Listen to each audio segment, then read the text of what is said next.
دا څه نوم دی؟ ګلالی. ګلالی په کوم کې بچو؟ اپنا کې. ګلالی ډېر ښکلی نوم دی او ډېر ښکلی خو جامې پیزار دي نه دی ښکلی. دا ولې؟ بس زموږ پلار مړ دی.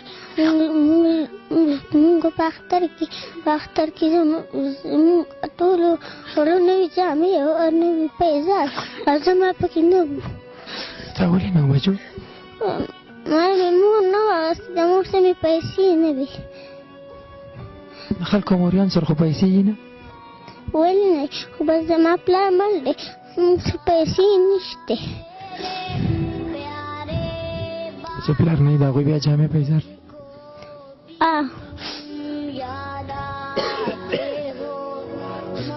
موږ چې سکول ته ځو مور ته وایو موږ له روپۍ راکړه، موږ ته وایو زموږ سره پیسې نشته دی. څه وایې بچو؟ بیا موږ تشته سکول ته لاړ شو او په ګوتۍ کې کتابونه وړو. څه دله راوړم بچو؟ نور دله تپوسونه نه کوم، زړه مې چوي، خو بل ځل چې راځم نو څه درله راوړم؟ هېڅ مه راوړه. څه ته ضرورت دی چې درله راوړم؟ مه راوړه. راغلې بیګ راغله. بیګ ته راوړم. سویټر دې شته؟ نه. څادر یې نه، یخنۍ شته، بنینونه هم شته، پیزار شته بچو؟ بس دا دي نو نشته. نور نشته؟ نه.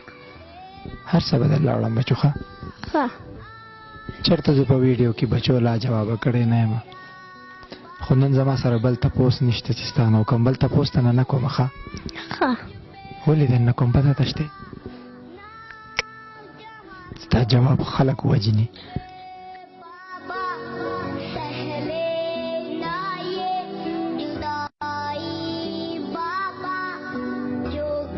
ګلالی خبرې به مې اورېدلي،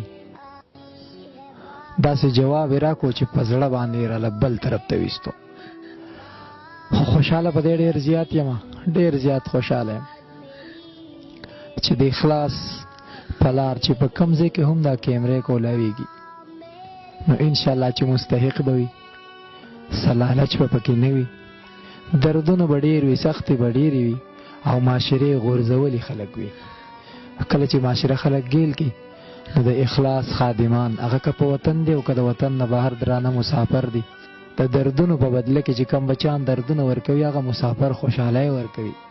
نو دا ډېر عظیم کار دی، ډېر زیات عظیم. ولې چې دا وخت داسې مسافر یا داسې یو غیرتمند پښتون به زموږ نه وي چې دا ویډیو به د اوښکو سره نه وي کتلې.